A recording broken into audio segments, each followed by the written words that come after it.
초등 6학년 2학기 국어 글에 담긴 생각과 비교해요 단원입니다. 먼저 두 가지의 내용들을 읽어볼까요? 첫 번째 가지, 글쓴이의 생각을 파악하며 글을 읽어야 하는 까닭. 두 번째, 글을 읽고 글쓴이의 생각 파악하기. 세 번째, 글쓴이의 생각과 자신의 생각을 비교하며 글 읽기. 네 번째, 자신의 생각과 상대의 생각을 비교하며 토론하기. 마지막으로 다섯 번째, 글쓴이와 대화하기. 이렇게 모두 5개의 가지로 이루어져 있죠. 군데군데 그림이 어떻게 배치되어 있고 또 가지 위에 어떤 글들이 쓰여져 있는지 빠르게 훑어보세요. 먼저 중심 이미지를 살펴볼까요? 이번 단원 제목은 글에 담긴 생각과 비교해요예요. 지금 중심 이미지의 그림을 보니까 책이 등장해서 뭔가 우리에게 얘기를 들려주려고 하고 있어요. 이처럼 이번 단원에서는 글쓴이가 책을 통해서 어떤 생각을 전하려는지 알아내고 또 그 생각을 자기의 생각과 비교하는 내용을 공부해 보겠습니다. 그럼 첫 번째 가지로 가볼까요? 첫 번째 가지에서 배울 내용은 글쓴이의 생각을 파악하며 글을 읽어야 하는 까닭이에요. 지금 상상이가 책을 읽고 있는데 책을 읽으면서 김구 선생님이 이 글을 쓰면서 무슨 생각을 하셨을까 하고 글쓴이의 생각을 파악하려고 노력하고 있죠. 이처럼 우리가 글을 읽을 때 왜 글쓴이의 생각을 파악해야 하는지 그 까닭을 이번 가지에서 알아볼 거예요. 하위 가지를 읽어볼까요? 관점, 내가 원하는 우리나라, 글쓴이의 생각을 파악하며 글을 읽어야 하는 까닭, 이렇게 3개로 이루어져 있어요. 먼저 관점에 대해서 알아볼게요. 이 관점이란 사물이나 현상을 관찰할 때 그 사람이 바라보는 태도, 방향, 처지를 바로 관점이라 그래요. 자, 예를 들어 볼까요? 자, 이러한 글자 또는 그림이 있을 때 알파벳을 사용하는 미국 사람은 이걸 알파벳으로 바라보고 알파벳이라고 생각할 거예요. 그런데 한국 사람이라면 한글로 이해를 해서 한글 티읕이라고 생각을 하겠죠. 이처럼 어떤 관점에서 이 글자를 바라보는지에 따라서 생각이 달라지게 되는 것이죠.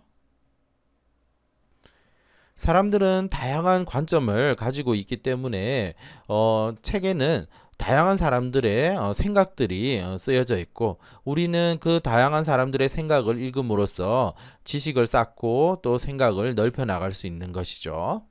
자, 그러면 글을 읽을 때 글쓴이의 생각을 파악하며 읽어야 하는 까닭이 무엇인지를 알아볼까요? 먼저 글의 내용을 더 깊이 있게 이해할 수 있기 때문이죠.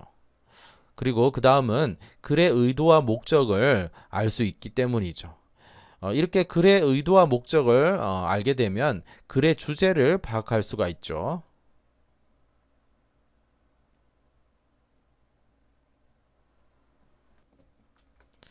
자, 다음은 김구 선생님이 쓴 내가 원하는 우리나라라는 글을 단락별로 한번 정리해보고 여기서 글쓴이의 생각이 무엇인지를 한번 찾아보도록 하겠습니다.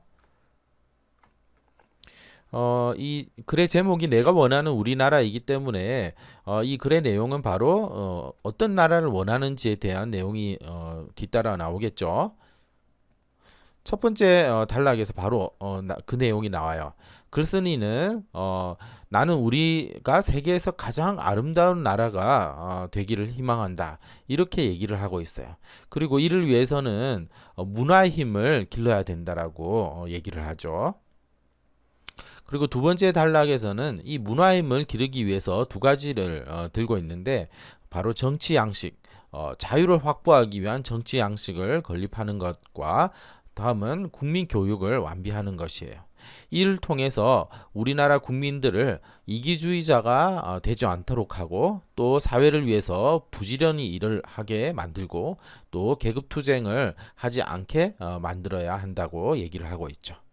그리고 세 번째 단락에서는 교육의 힘으로 바로 글쓴이가 원하는 나라를 만들 수 있다라고 얘기를 하면서 교육을 힘써야 된다라고 얘기를 하고 있죠. 이 글의 제목은 뭔가요? 내가 원하는 우리나라죠.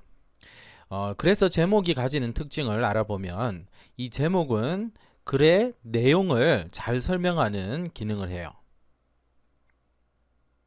그리고 두 번째는 읽는 사람의 관심을 불러일으키죠. 관심을 불러일으키면 책을 읽게 만들겠죠. 그리고 마지막으로 세 번째는 제목은 글쓴이의 생각을 잘 나타내요.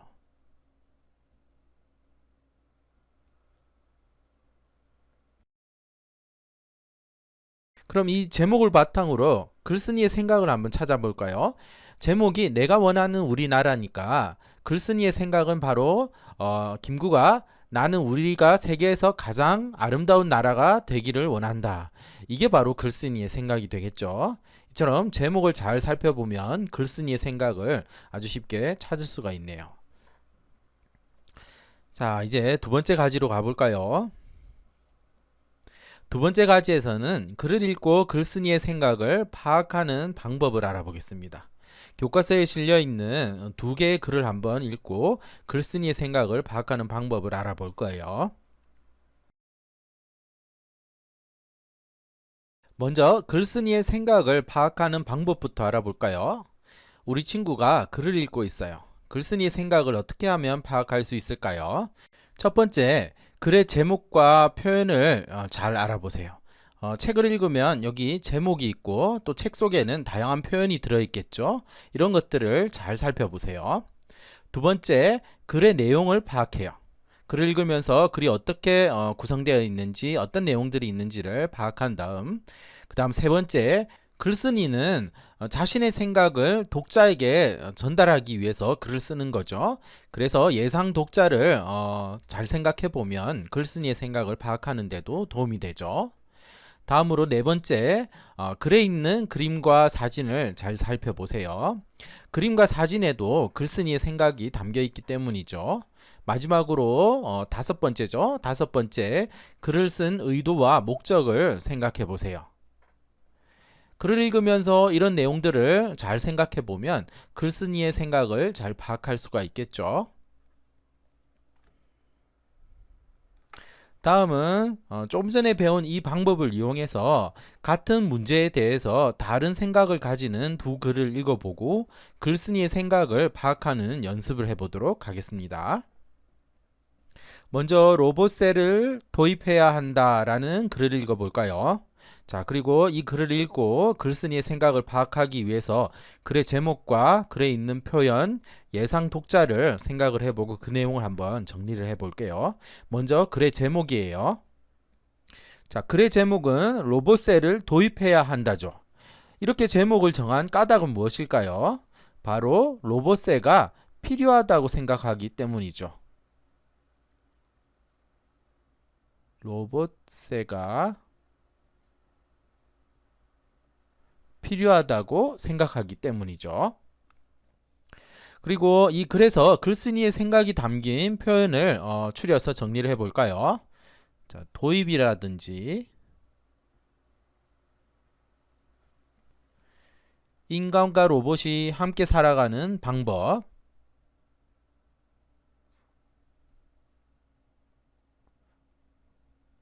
로봇이 함께 살아가는 방법,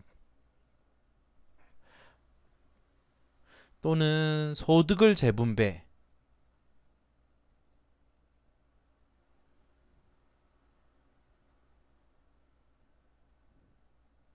이런 표현들이 나오고 있어요. 이 표현 속에 글쓴이의 생각들이 담겨 있어요. 마지막으로 예상 독자를 한번 생각을 해볼까요? 이 글을 읽을 만한 예상 독자는 학생이나 또는 로봇 산업에 관심이 있는, 이 로봇에 관심이 있는 기업인 등이 되겠죠. 자, 그러면 이를 바탕으로 글쓴이의 생각을 한번 정리를 해볼까요? 글쓴이의 생각은 바로 로봇세를 거두면 일자리를 잃은 사람들이 재교육을 받고 또 새로운 일자리를 찾는 데 도움을 줄 수 있고 소득을 재분배함으로써 국민의 복지 향상에 도움을 줄 수 있다. 그래서 로봇세를 도입해야 한다. 이게 바로 글쓴이의 생각이 되는 것이죠. 이번에는 로봇세 도입을 늦춰야 한다라는 글을 읽고 앞에서 배운 방법을 이용해서 글쓴이의 생각을 한번 찾아보도록 하겠습니다. 먼저 제목을 이렇게 정한 까닭을 알아볼까요? 제목에 로봇세 도입을 늦춰야 한다라는 주장을 쓰고 있죠. 이렇게 제목을 정한 까닭은 첫 번째는 로봇세를 도입하게 되면 로봇 산업 발전을 더디게 만들 수 있기 때문이죠. 로봇 산업 발전을 더디게 만들 수 있기 때문이죠. 그래서 로봇세 도입을 늦춰야 한다라고 주장을 했던 거고, 두 번째, 지금은 로봇 기술 개발에 집중할 시기라고 생각하기 때문이죠. 로봇 기술 개발에 집중하기 위해서 로봇세 도입을 늦춰야 한다라고 주장하고 있어요. 로봇세를 내게 되면 이 기술 개발에 사용할 돈이 줄어들겠죠. 다음은 이 글 속에 들어가 있는 표현 중에 글쓴이의 생각이 포함되어 있는 것들을 한번 추려볼까요? 첫 번째, 이 부담. 로봇 산업 발전에 부담이 된다라는 것이죠. 그리고 걸림돌.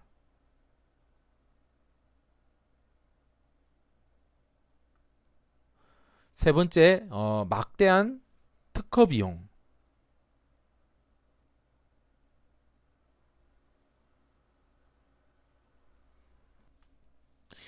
지금 로봇을 개발하기 위해서는 해외 기업에 막대한 특허 사용 비용을 내야 되는데 이 비용도 상당히 부담이 되는데 여기다가 세금까지 내게 되면 로봇을 개발하는 회사나 뭐 사람들한테 더 큰 부담으로 작용해서 로봇 산업이 발전하는 것을 더디게 만든다, 이런 내용인 것이죠.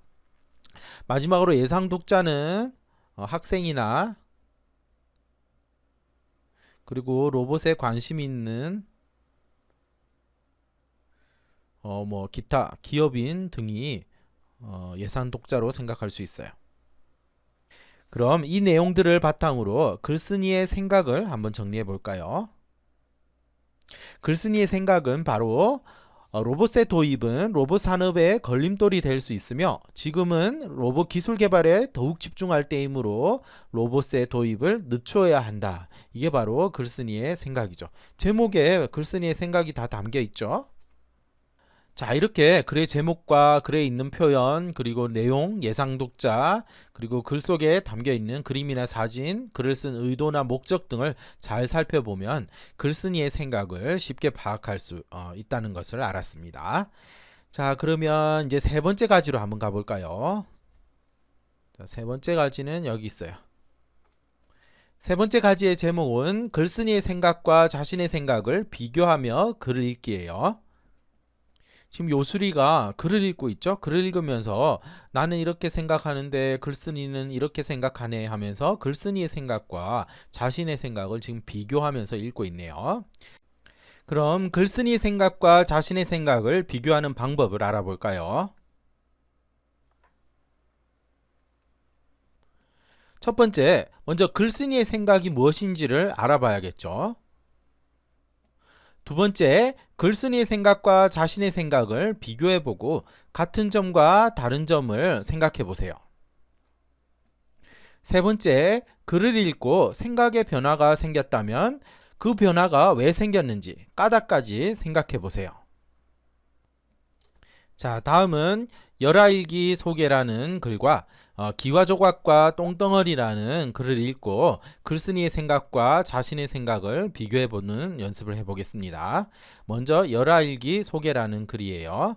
자, 이 내용을 정리를 해보면 열하일기를 쓴 사람은 누군가요? 연암 박지원이죠. 연암 박지원.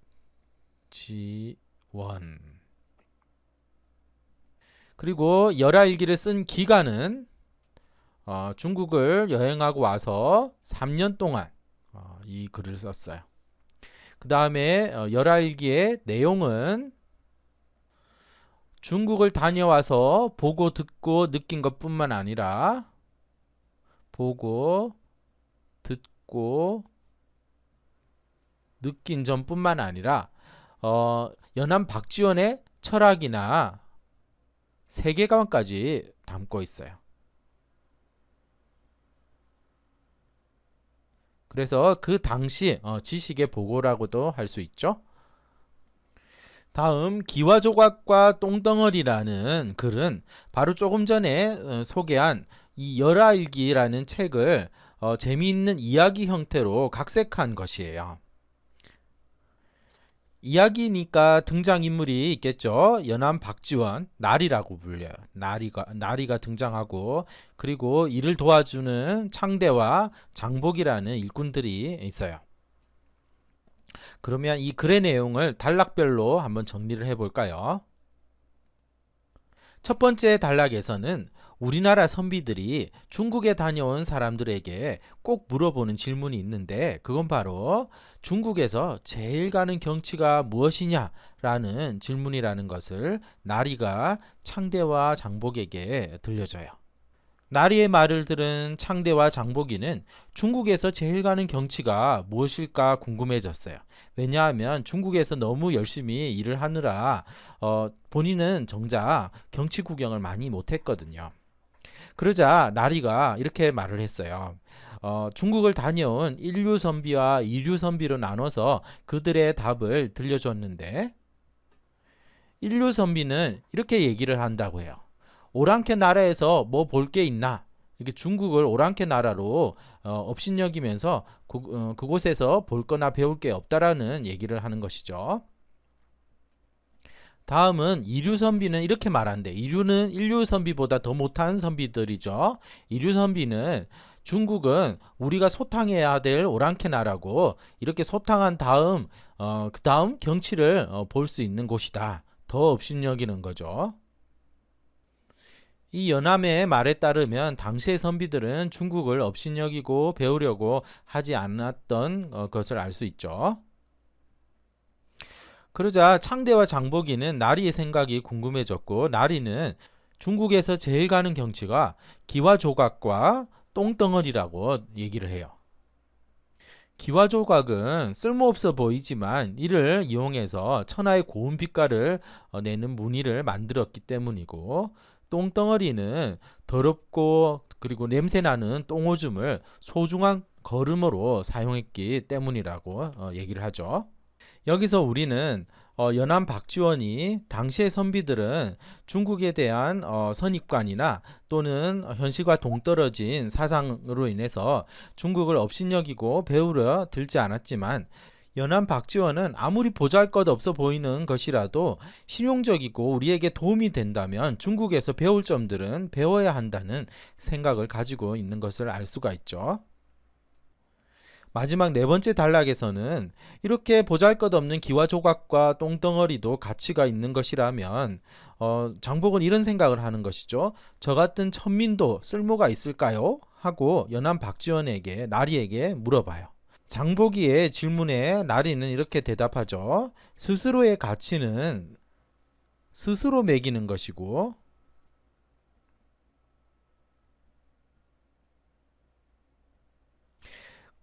그래서 우리는 노력하는 삶을 살아야 한다. 이렇게 얘기를 해요.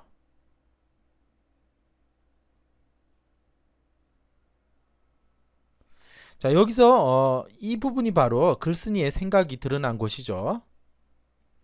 어때요? 여러분도 그렇게 생각하나요? 자, 이렇게 글쓴이의 생각을 찾은 다음에 여러분의 생각과 같은 점은 무엇이고 또 다른 점은 무엇인지, 그리고 또 만약에 기존의 여러분들의 생각과 생각에서 변화가 일었다면 그 까닭은 무엇인지를 생각을 해보세요. 그러면 글쓴이의 생각과 자신의 생각을 비교하면서 책을 읽을 수 있게 되는 것이죠. 자, 그러면 이제 네 번째 가지로 가서 영상을 보고 자신의 생각과 상대의 생각을 비교하며 토론하는 과정을 정리해 보겠습니다. 여기서 토론이라는 것은 상대방에게 내 의견을 설득하는 말하기죠. 그래서 영상을 보고 자신의 생각이 무엇인지를 알아보겠습니다. 영상의 내용을 간단하게 정리를 해볼까요? 착한 사마리아인 법이라는 영상의 내용을 정리해 볼게요. 1928년 미국의 한 부둣가에서 산책하던 중에 한 남자가 실수로 바다에 빠지고 말아요. 남자는 물에 빠져서 허우적대면서 살려주세요 라고 외쳤죠. 하지만 주변에 사람들이 있었음에도 불구하고 이 남자의 구조 요청에 모두 무관심했어요. 그리고 이 남자는 구조를 받지 못하고 마침내 죽고 말죠. 그러자 이 남자의 유족들이 이 주변에 있던 사람들 대상으로 소송을 내요. 왜냐하면 그때 만약에 이 남자를 도와줬다면 이 남자가 죽지 않았을 것이기 때문이라는 이유로 소송을 냈죠. 하지만 소송은 기각돼요.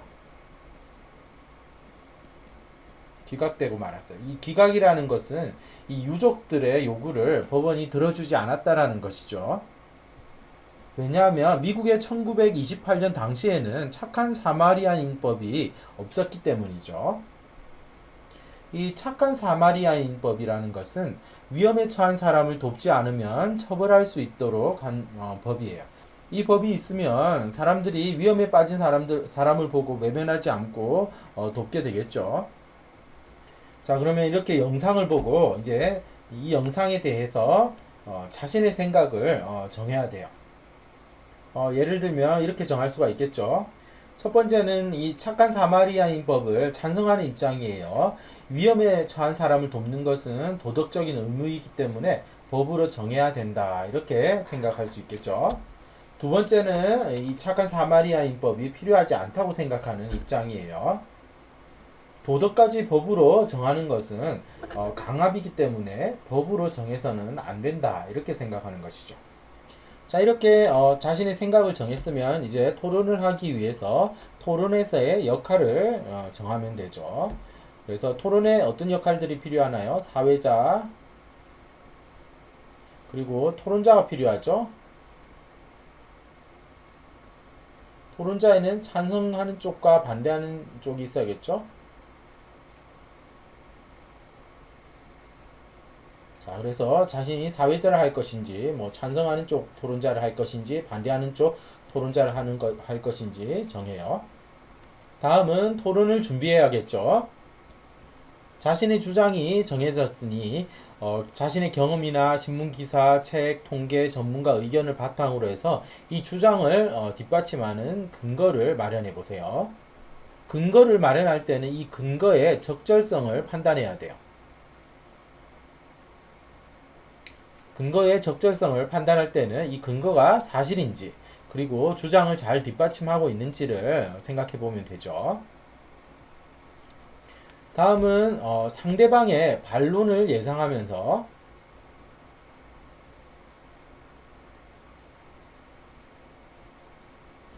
토론을 하다 보면 이제 자신의 주장에 대해서 상대방이 반론을 하겠죠. 이 반론을 예상하면서 자신의 근거를 설명할 수 있는 다양한 뒷받침 자료를 찾아주세요.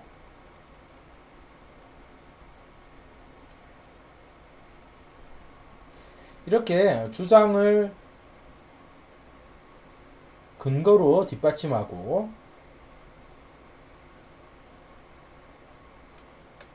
그 다음에 이 근거를 다양한 뒷받침 자료들로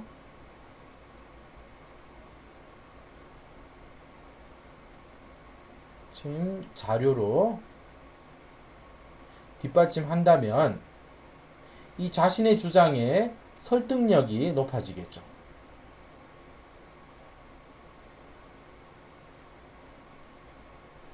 그리고 뒷받침 자료를 정리를 할 때는 자료 정리 카드를 만들어서 카드를 이렇게 만들어서 이렇게 칸을 나눈 다음에 자료의 종류를 쓰고 이 자료의 종류에는 뭐 통계, 신문기사, 책, 뭐 이런 경험, 전문가 의견 이런 것들이 있겠죠. 자료의 종류를 쓴 다음에 자료의 조사 방법을 쓰고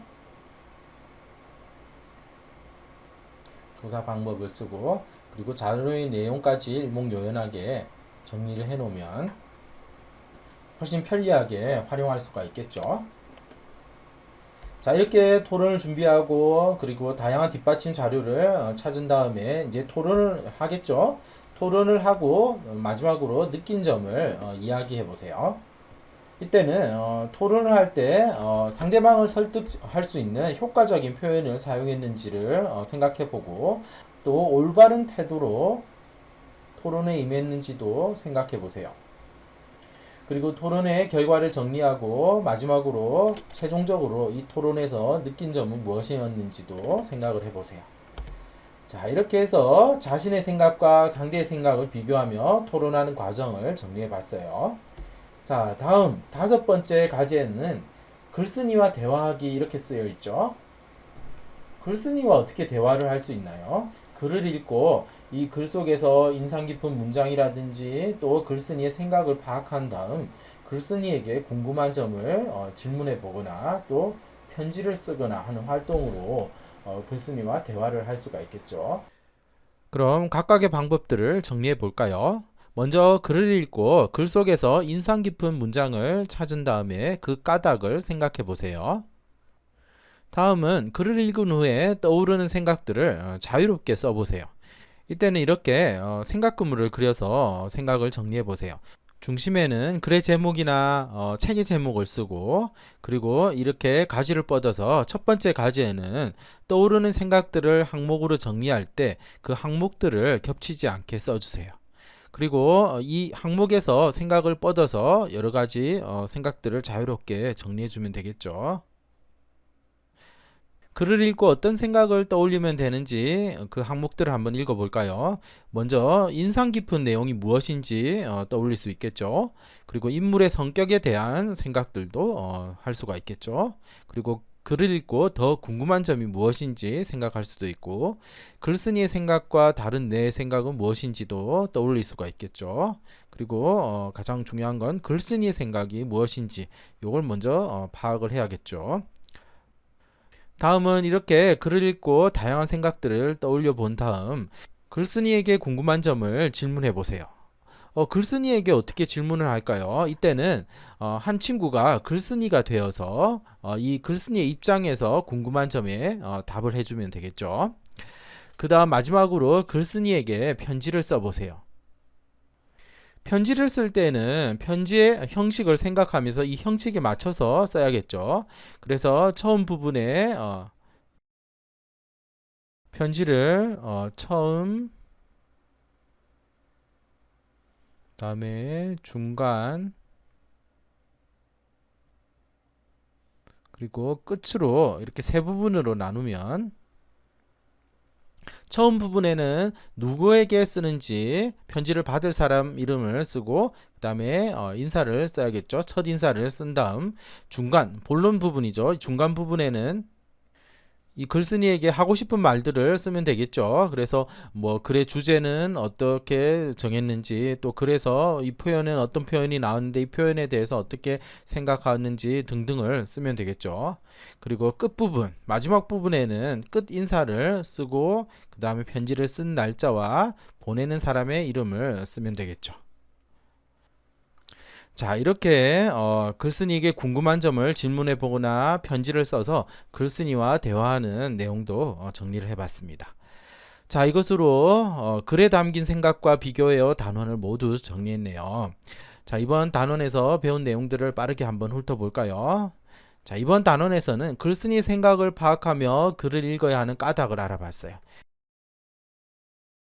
여기서는 관점이 무엇이고 또 글쓴이의 생각을 파악하며 글을 읽어야 하는 까닭이 무엇인지를 알아봤어요.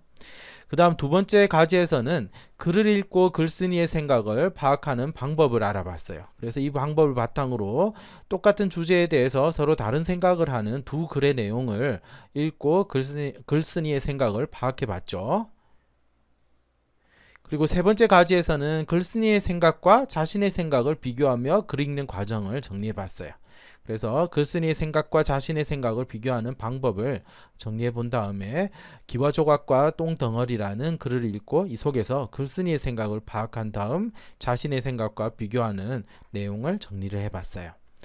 그 다음 네 번째 가지에서는 자신의 생각과 상대의 생각을 비교하며 토론하는 과정을 정리해 봤죠. 그리고 마지막 다섯 번째 가지에서는 글쓴이에게 궁금한 점을 질문해 보거나 글쓴이에게 편지를 쓰는 방법으로 글쓴이와 대화하는 과정을 정리해 봤습니다. 자, 이것으로 글에 담긴 생각과 비교해요 단원 공부를 모두 마치도록 하겠습니다.